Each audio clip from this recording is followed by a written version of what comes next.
네, 하나님의 말씀 요한복음 12장 36절에서 41절의 말씀입니다. 너희에게 아직 빛이 있을 동안에 빛을 믿으라. 그리하면 빛의 아들이 되리라.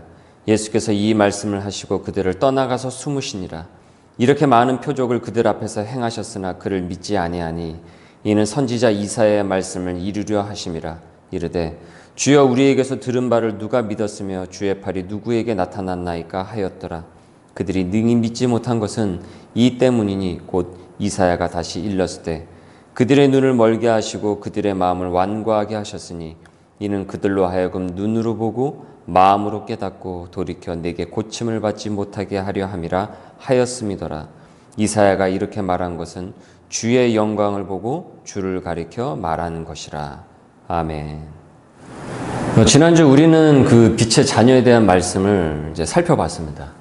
빛이 항상 있는 것이 아니기 때문에 무한정 빛의 자녀 하나님의 사람이 될 수 있는 시간이 주어지는 것이 아니다라고 했습니다. 그러면서 카이로스에 대해서 말씀을 드렸죠. 헬라어에는 시간을 나타내는 두 가지 단어가 있는데 크로노스와 카이로스가 있다. 전자는 1분, 1시간, 한 달, 두 달과 같은 그런 시간의 흐름이라고 한다면은 카이로스는 하나님께서 정해주시는 시간이다. 그래서 기회와 같다라고 말씀을 나눴습니다. 하나님께서 주시는 기회다.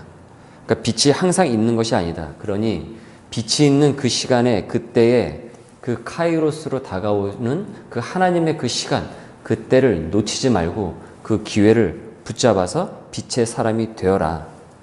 너희에게 아직 빛이 있을 동안에 빛을 믿으라. 그리하면 빛의 아들이 되리라.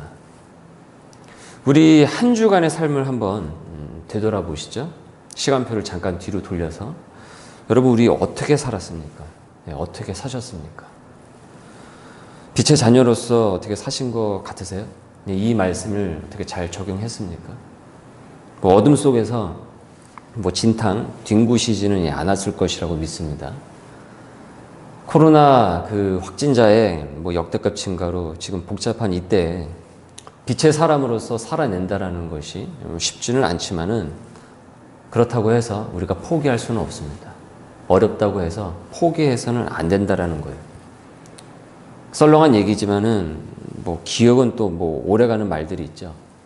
잊지 마시라고 좀 더 오래 기억하시라고 말을 얹자면은 포기는 김장할 때 쓰는 말이죠. 무슨 뜻인지 아시겠죠? 제가 외국어 한 거 아니죠. 그런데 김장은 어떻습니까? 이미 끝났습니다. 이제 벌써 12월 말이고 조금 있으면 이제 새해가 다가옵니다. 그러니까 포기도 끝난 거예요. 그러니까 포기의 카이로스도 지나갔다라고 보십시오. 우리에게는 오직 빛의 카이로스만 있는 줄 믿습니다. 주님이 우리를 포기하시지 않으세요. 그렇게 우리에게 포기할 근거는 없는 거예요. 그러니까 오로지 근거라고 한다면은 지금 이 시간 말씀의 빛으로 비춰주시는 그것만이 근거일 뿐인 것입니다. 말씀의 카이로스로 다가오시는 주님 안에서 다시금 빛의 자녀로 출발할 수 있도록 오늘 이 시간, 말씀의 시간을 우리에게 허락하신 줄 믿습니다. 너희에게 빛이 있을 동안에 빛을 믿으라. 그리하면 빛의 아들이 되리라. 예수님께서 이 말씀을 하셨습니다. 그러니까 이제는 카이로스의 그 시간이 그들에게 주어진 것이에요. 그 기회가 주어진 것이에요. 누구예요? 그때 당시에 그 사람, 나아가서는 지금 우리에게 이 시간이 주어진 것이죠. 이 기회가. 그러니까 빛의 자녀가, 빛의 사람이, 하나님의 사람이 될 수 있는 그 기회가, 그 절호의 기회가 주어진 것입니다. 하지만, 그럼에도요, 예수님의 말씀과는 이 반대로 세상은 반응을 하기 시작을 해요. 마치 청개구리와 같아요. 어떻게 반응을 합니까? 37절. 이렇게 많은 표적을 그들 앞에서 행하셨으나 그를 믿지 아니하니. 그간 살펴본 대로 예수님께서 수많은 표적과 이적을 행하셨죠. 가장 가까운 사건 중에서 가장 이슈가 될 만한 사건은 바로 나사로를 살리신 그 이적이었습니다. 그러니까 이쯤 되면은 믿을만 하지 않습니까? 예수님을. 그러니까 이쯤 되면은 예수님을 받아들일 때도 되지 않냐라는 것이죠. 그런데 오히려 반비례해요. 정비례하지 않고. 예수님께서 스스로 삼위일체 성자 하나님으로 그 모든 것들이 증명이 되면 증명이 될수록 이들은 아니라는 거예요. 당신 아니라는 거예요. 나는 그래도 안 믿겠다라는 겁니다. 이게 답답할 노릇이죠. 그러면 어떻게 해야 믿을까? 예수님께서 더 이상 뭘 하셔야 믿을까? 그러니까 뭘 더 해야 이들이 믿을 수 있을까? 그러니까 나사로의 기적보다 더 큰 일이 벌어지면 이들이 믿을까요? 우리 지난주에 언급했던 누가복음 16장에 나오는 삶을 낭비한 부자 이야기를 기억하실 겁니다. 그가 지옥에서 내 형제들이 지금 나처럼 여기 오면 안 되니까 누군가를 보내서 내 이 형제들을 좀 일깨워 달라고 했죠. 그 5 형제들을. 하지만 그 부자가 들은 답은 무엇이었습니까? 지금도 듣지를 않는데 설사 죽은 사람이 살아나서 그 너의 형제들에게 찾아간들 그들의 말을 듣겠느냐라는 것이었어요. 그 실제의 그 예를 지금 본문이 증명을 하고 있는 거죠. 그러니까 더도 말고 덜도 말고 딱 그 모습입니다. 이렇게 많은 표적을 그들 앞에서 행하셨으나 그를 믿지 아니하니.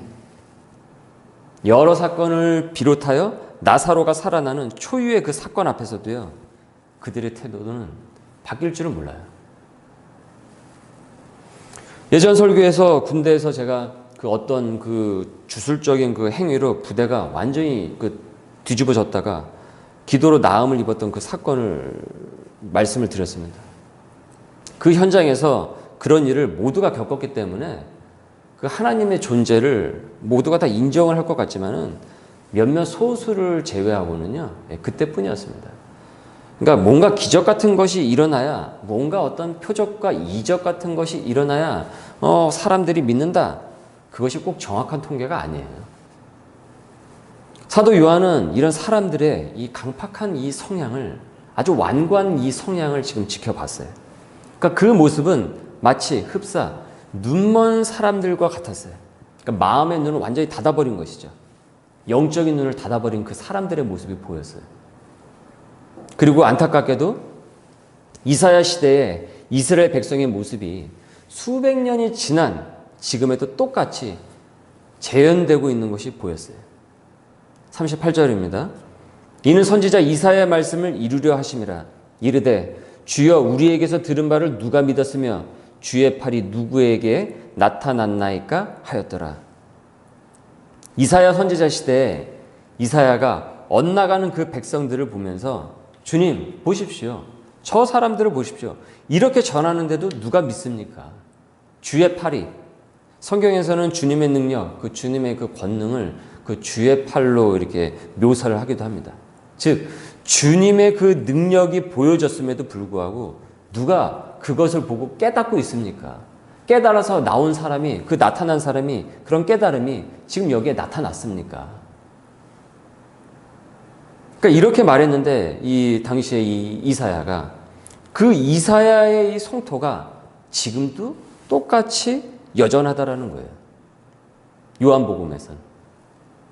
그리고는요, 다시 한번 더 확증을 하고 있죠. 여기서 여러분 좀 더 잘 집중을 해서 보십시오. 39절.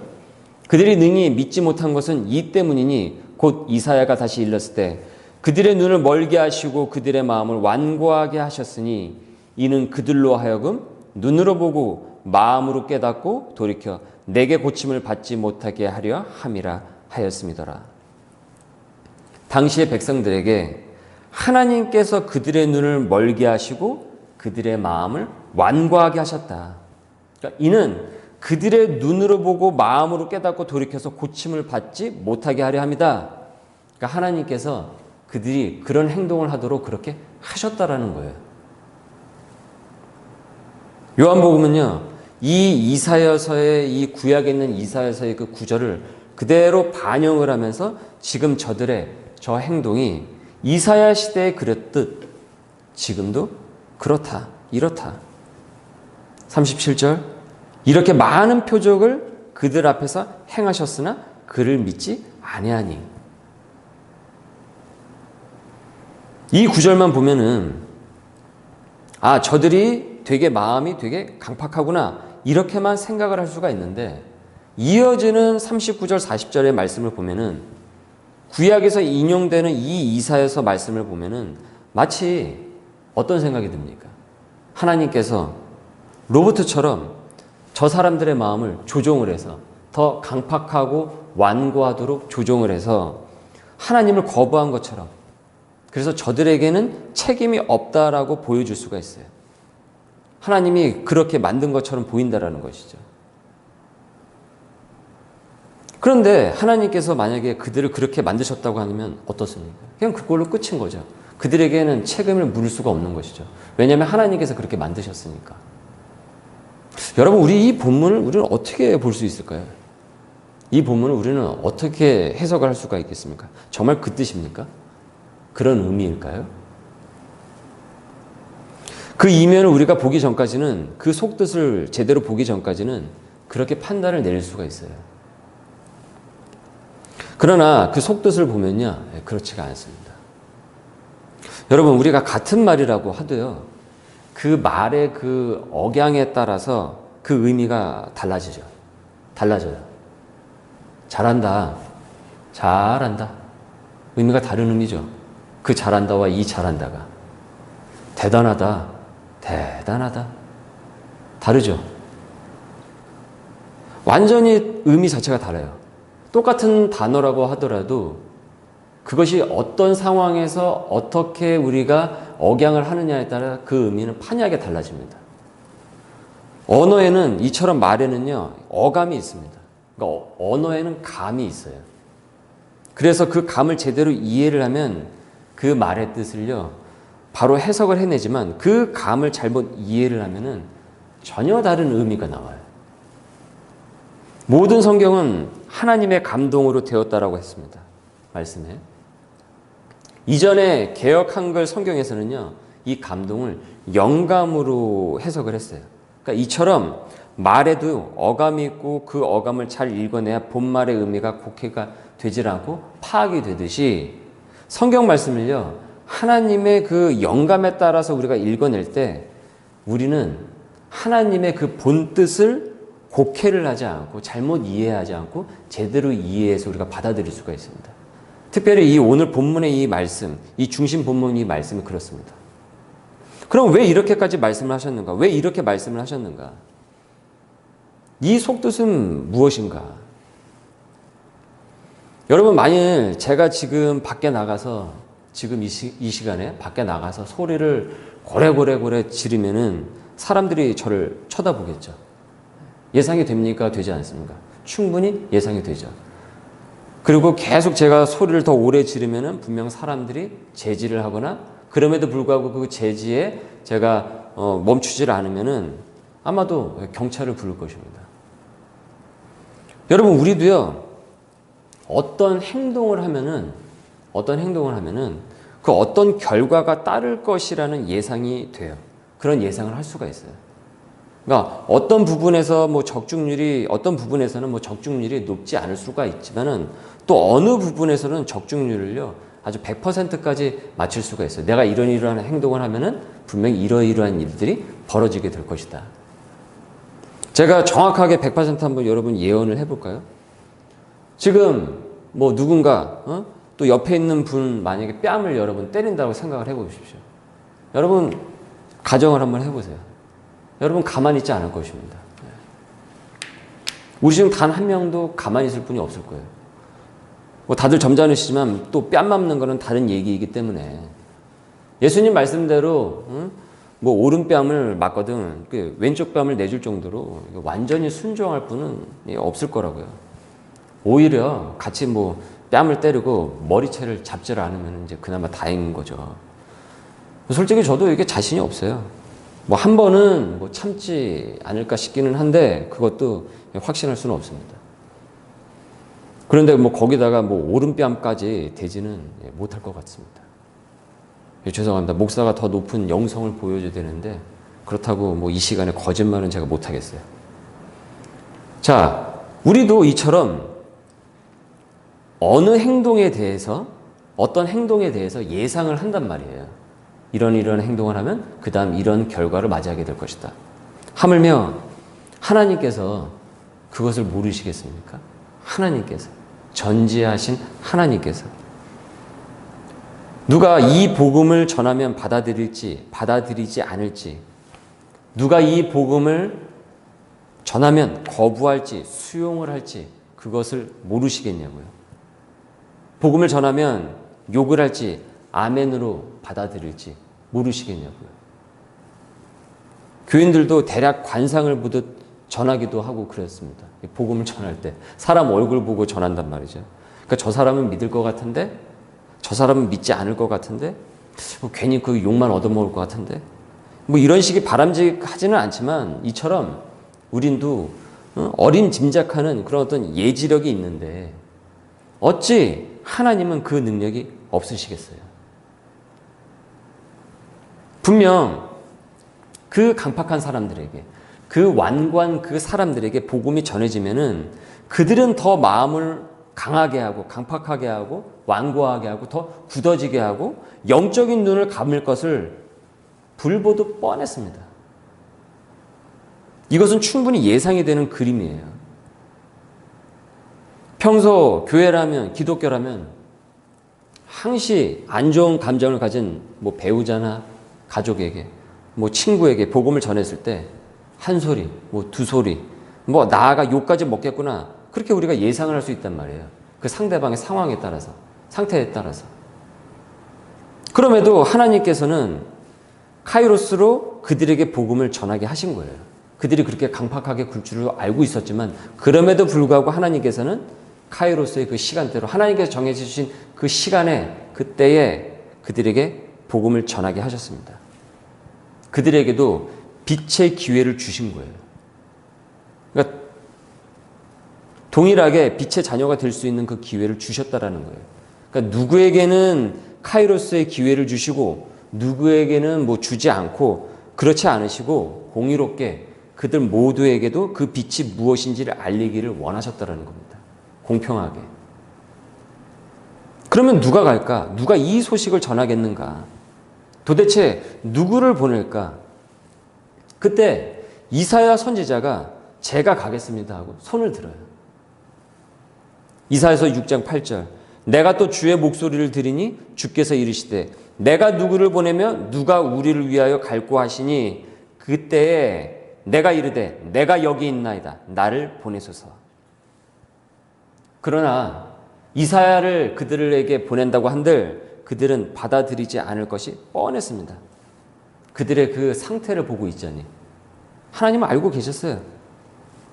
그렇게 복음을 전해도 그들은 더 엇나갈 것임을. 하지만 그들에게 그 기회를 주지를 않아서 그들이 그 기회에 그 카이로스의 그 기회에 소외자가 되지 않도록 하세요. 그러니까 공평하게 그들에게도 복음의 카이로스 빛이 똑같이 비추이도록 하신다라는 것이죠.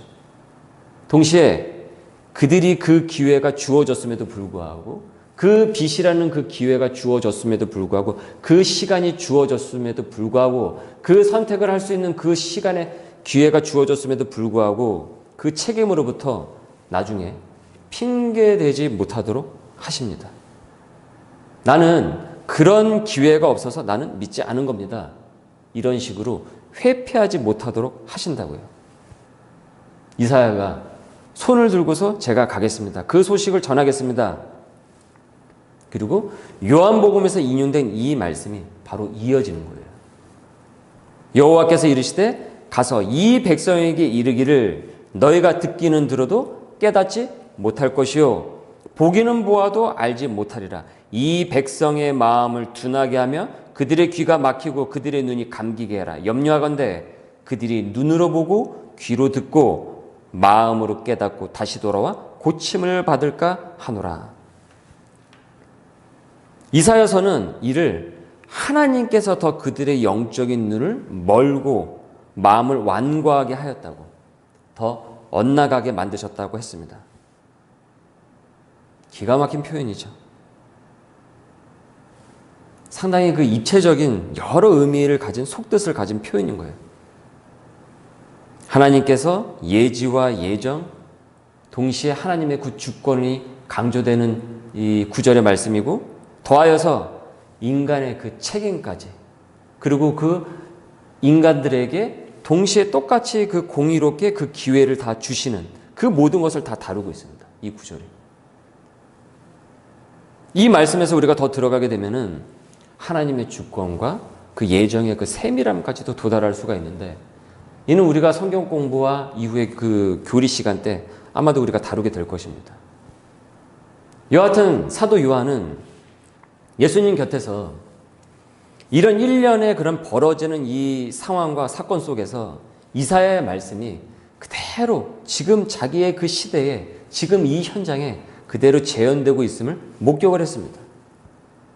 이렇게 많은 표적을 그들 앞에서 행하셨으나, 이렇게 많은 표적을 그들 앞에서 행하셨으나 그를 믿지 아니하니, 이렇게 많은 그 기회가 빛의 자녀가 될 수 있는 그 시간들이 주어졌음에도 불구하고 그를 믿지 아니하니, 그때나 지금이나 이사야 때나 지금이나 세월이 이렇게 흘렀는데도 불구하고 어쩜 사람은 이래도 똑같은 말인가?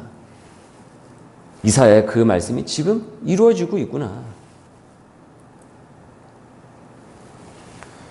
그러면 여러분, 여기서 이사야나 요한의 감정은 어떠했을까요? 이들을 보고 있는 이 이사야와 요한의 그 감정이 어떤 상태였을 것 같습니까? 속이 시원했을까요? 그런 어감입니까? 어떤 어감입니까? 이 구절에 나타난 어감이. 야, 저놈들 진짜 꼴 보기 싫었는데 잘 됐다. 아주 벌 받아도 싸다. 응? 기회를 저버렸으니까 뭐 지 책임이지 뭐. 그렇습니까? 좀 있으면은 버스와 서둘러. 그런데 자꾸 늦장을 부려요. 그래서 결국은 저만 버스를 탔어요. 그리고 그 사람은, 상대방은 이제 버스를 놓친 거죠. 그러면서 통쾌하나요? 나는 버스를 탔으니까, 차를 잡았으니까 저 사람은 놓쳤고,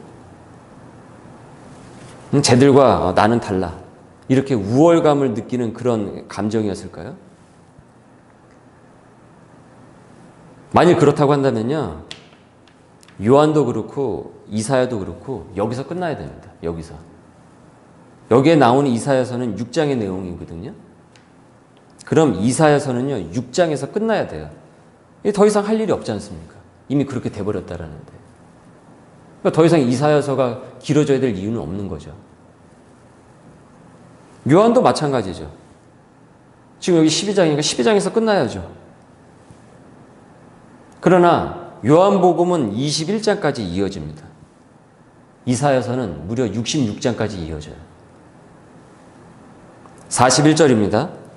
이사야가 이렇게 말한 것은 주의 영광을 보고 주를 가리켜 말한 것이라. 주의 영광을 봤다라고 하고 있어요. 이사야 선지자는 이미 오래전에 하나님으로부터 예수 그리스도의 그 출현을 계시받았던 선지자입니다. 그러니까 그 영광을 고대하고 기다렸던 사람이라고요. 그러니까 그 주의 영광을 봤던 그가 어찌 그런 마음을 가졌겠습니까? 사도 요한 또한 그런 마음을 갖지 않습니까? 오히려 그들은요, 그런 영적으로 눈이 먼 그들을 보면서 어떠해야 합니까? 안타까워한단 말이에요. 그러니까 주의 영광을 본 사람은, 주의 영광을 추구하는 사람은 이런 복음에 대해서, 이런 눈먼 세상 가운데서도 그 영광을 추구한다라는 거예요. 그러니까 뒤집힌 세상 가운데서도, 세상이 어둡고 그 어두운 침울한 그 세상 속에서도 하나님의 영광을 추구한다고. 그래서 그들은 그들의 그런 어떤 완고한 반응에도, 세상의 그런 어떤 완고한 반응에도 더욱더 어두워지려고 하는, 빛으로부터 자꾸 피해 나가려는 그런 어떤 어두워지려고 하는 그런 반응에도 불구하고, 그런 강팍한 반응에도 불구하고, 차갑고 아주 냉랭한 얼음장처럼 얼어붙은 그 마음에도 불구하고 뜨거운 복음을 전하는 것을 그치지를 않으며 다른 이들에게도 똑같이 그 카이로스의 그 시간에 그 기회가 주어지기를 바라고 있습니다. 왜 그렇습니까? 그들은 하나님의 영광을 본 사람들이기 때문에 그런 거예요. 이렇게 강하게 말씀하신 하나님께서요, 오히려 이사야서의 그 뒷부분에서는요, 거듭 이런 말씀을 하십니다. 이사야 55장 1절, 오라 너희 목마른 자들아 물로 나아오라. 돈 없는 자도 오라. 너희는 와서 사 먹되 돈 없이 값없이 와서 포도주와 젖을 사라. 3절, 너희는 귀를 기울이고 내게로 나와 들으라. 그리하면 너희의 영혼이 살리라. 내가 너희를 위하여 영원한 언약을 맺으리니 곧 다윗에게 허락한 확실한 은혜니라. 다른 것 없어도 된다. 내 마음과 몸만 오라. 내가 너희를 자녀를 삼아주겠다. 그 강팍함을 버리고 완고함을 버리고 나에게 나아오라. 그 은혜를 주마. 다들 영적으로 눈먼 세상에 이 세상 가운데서 이사야를 하나님께서는 보내신 거예요. 사도 요한을 또 보내신 거예요. 그러니까 세상이 뒤집히고 혼란스럽고 그 어두운 세상 속에서도 그들은 하나님의 영광을 바라보면서 제가 나아가겠습니다. 나를 보내소서 하면서 그 어둠 가운데서 빛으로서 나아간다는 것이죠. 그래서 시대적 소명을 그들이 감당했던 것입니다. 눈먼 세상에서도요, 영광을 보는 거예요. 하나님의 영광을. 세상이 뭐 뒤집히고 그래도 한다고 할지라도 빛의 자녀는, 빛의 사람은 그 어두운 세상 가운데서도, 그 뒤집힌 세상에서도 주님의 영광을 본다라는 거죠. 그래서 교회가 존재하는 것이고 그 교회를 통해서 하나님의 사람들이 계속 양성해내는 것입니다. 그것이 바로 빛의 교회, 빛의 사람들이 이 시대 가운데서 해야 될 시대적 소명입니다. 교회가 이 욕을 얻어먹는 시대에, 그래서 교회 무용론이, 교회 해체론이 제기되는 이 시대에, 그래서 건강한 그 소명의 그 교회를, 주님의 그 교회를, 소명인을 키워내야 되는 거예요. 하나님의 사람들을. 그것이 주님의 영광을 보는 하나님의 사람이 가질 태도라는 것이죠. 그가 바로 빛의 자녀라는 증거입니다. 그러니까 우리가 집중하고 신경 써야 할 것은 이거예요. 뭐 그들을 버렸네, 버리지 않았네, 말았네, 이런 판단이 아니고요. 그건 하나님께서 판단하실 영역입니다. 우리가 그것을 보면서 통쾌해하거나 그것을 보면서 속 시원해하거나 그런 것이 아니라는 것이죠. 빛의 사람은, 하나님의 사람들은. 종종 이런 상황이 되면은 꼭 그런 어떤 세미 그 시한부 종말론으로 세상을 바라보는 식견들이 등장을 합니다. 역사적으로 이런 부분들은 항상 반복이 되었습니다. 그러니까 경각심이 지나친 나머지 마치 시한부식의 그런 심판론은요, 성급한 결론이에요. 주님은요, 언제든지 오실 수는 있지만은 그렇다고 우리가 그것을 비관적으로 그 시기를 성급하게 앞당겨야 할 권리는 우리한테 없습니다. 그것은 주변을 더 혼란스럽게 하는 것이고, 그건 빛의 자녀답지 못한 거예요. 그건 그분이 하실 일인 거죠. 그러니까 우리 보고 그 종말의 날이 언제인지 맞추라고 말씀하신 적이 없어요. 그거는 월권입니다.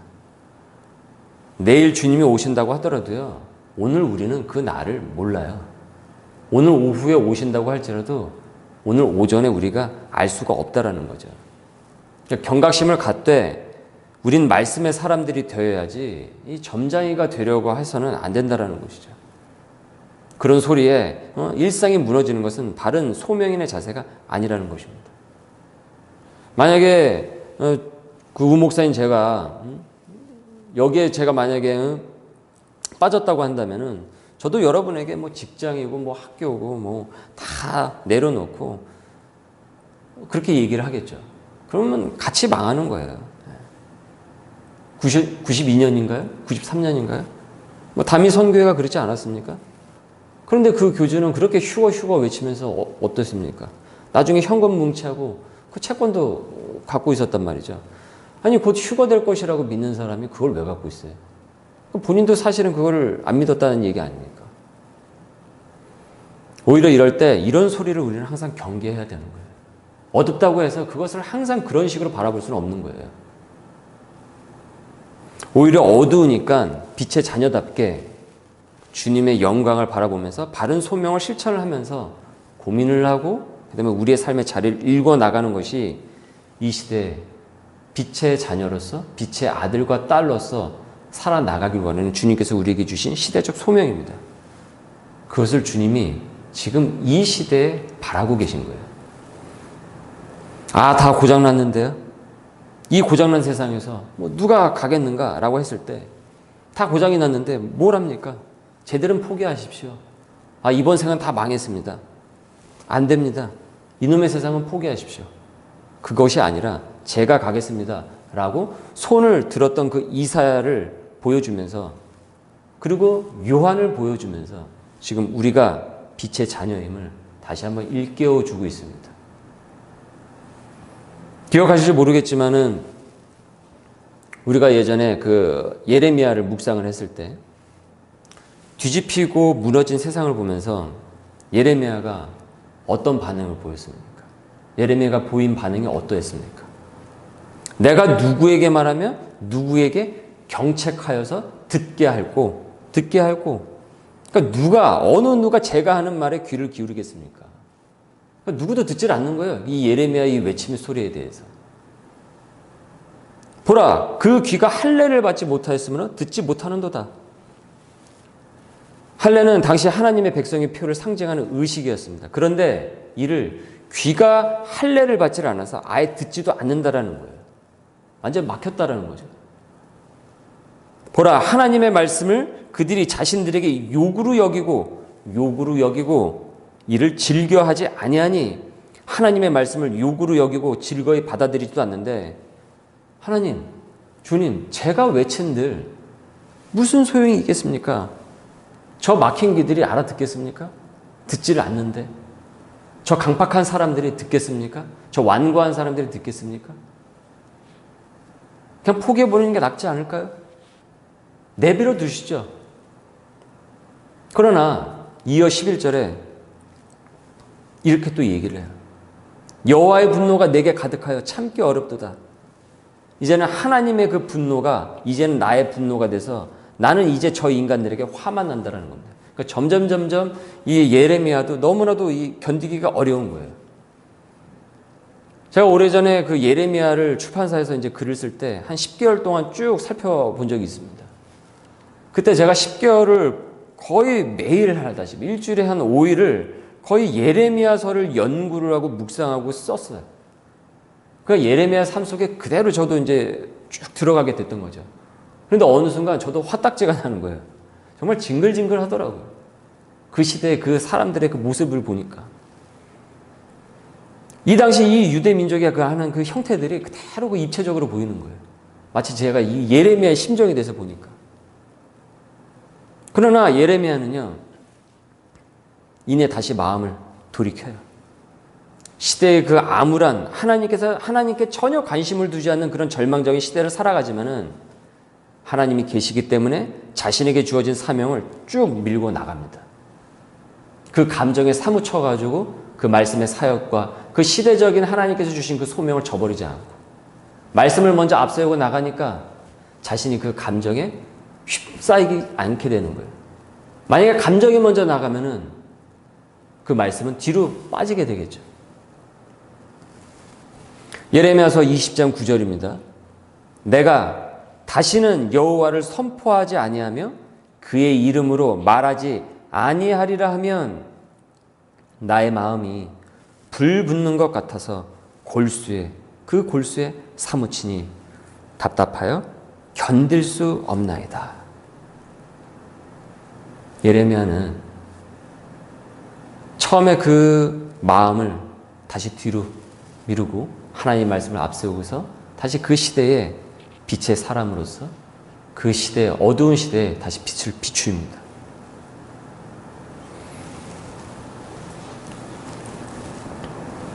전에 그 영화 천문의 그 에피소드를 이 말씀을 하면서 같이 말씀을 드렸습니다.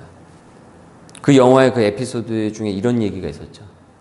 세종대왕이 한글을 보급을 해서 백성들에게 글을 전파하려고 하는 거예요. 그러니까 조정 대신들이 난리를 쳐요. 무식한 천민들이 그 글 배운다고 해가지고 바뀌는 것 아니라고. 그러니까 글 보급해봤자 소용이 없다고. 이어 세종이 그 말을 받고 다시 받아칩니다. 뭐라고 하냐면, 그러면 당신들은 왜 정치를 하는 거냐? 어차피 바뀌지도 않을 백성인데 뭘 위해 정치를 하는 거냐? 그냥 군림하려고 그 자리에 앉아 있는 거냐? 도대체 그 자리에 왜 앉아 있는 것이냐? 그 영화의 백미는 저는 그 장면이었어요. 이 세상은 변하지 않는다고 부정적인 말을 내뱉는다고 할지라도 여러분, 우리는 그러면 안 됩니다. 이 세상이 어둡고 타락하고 그랬다고 할지라도 우리는 거기에 너무 사무쳐가지고 그럼 이 세상은 그냥 그렇게 되나 보다. 이번 생은 망했다. 이렇게 우리는 할 수 없다라는 거예요. 왜 그렇습니까? 세상이 우리 집안은 안 변해. 우리 직장은 그대로야. 이런다고 할지라도 우리 그리스도인은, 우리 하나님의 사람은, 우리 소명이는 그러면 안 된다는 거예요. 빛의 사람이기 때문에. 설사 그랬다고 하더라도 이사야처럼 요한처럼 예레미야처럼 다시 그 인간적인 시선이 아니라 하나님의 시선으로 다시 돌려야 된다는 것입니다. 그래서 우리를 이 세상에 주님께서 파송하신 거예요. 빛의 자녀로, 소명자로. 그래서 예수님께서 너희는 뭐라고 그랬습니까? 세상의 빛이요 세상의 소금이라고 하셨던 것입니다. 여러분, 이 세상 모든 것이 밝다고 한다면, 모든 것이 다 환하게 밝다고 한다면 굳이 빛이 할 일이 뭐가 있습니까? 이미 밝은데. 온통 세상이 다 짠맛이라고 한다면 굳이 소금이 더 필요할 이유가 뭐가 있습니까? 싱거운 세상이니까 너희들이 하나님의 백성으로서 그곳에 가서 맛깔나게 바꾸라고 소명으로 부르신 것이죠. 너희에게 아직 빛이 있을 동안에 빛을 믿으라. 그리하면 빛의 아들이 되리라. 이 시간 말씀의 빛으로 지금 우리를 비춰주고 계십니다. 무엇보다 우리 주님께서요, 빛의 자녀된 우리와 함께 하실 것입니다. 그래서 우리를 이 시대에 불러내셨습니다. 이 믿음을 잃지 않고 오히려 이 시기에 빛의 자녀로서, 어둡다라고 하는 이 시대에 오히려 빛의 자녀로서 우뚝 서는 소명들 되시길 주님의 이름으로 축원합니다. 주님께서 우리와 함께 하실 줄 믿습니다. 이 시간 우리 함께 같이 기도하도록 하겠습니다. 우리 오늘 말씀을 상고하시면서 너에게 아직 빛이 있을 동안에 빛을 믿으라. 그러면 빛의 아들이 되리라. 이 말씀 우리가 기억하면서 세상이 어둡다고 할지라도 이 세상이 여러 가지 우리가 넘어야 될 여러 어려움이 있다고 할지라도 주님 빛의 그 소명을 능히 감당해 나갈 수 있도록 인도하여 주시옵고, 그 은혜와 그 능력이 우리의 가정과 또한 우리의 일터와 또 우리가 머무는 그곳에 주님 능력의 빛으로서 나타날 수 있도록 우리의 삶의 자리를 지켜보아여 주시옵소서.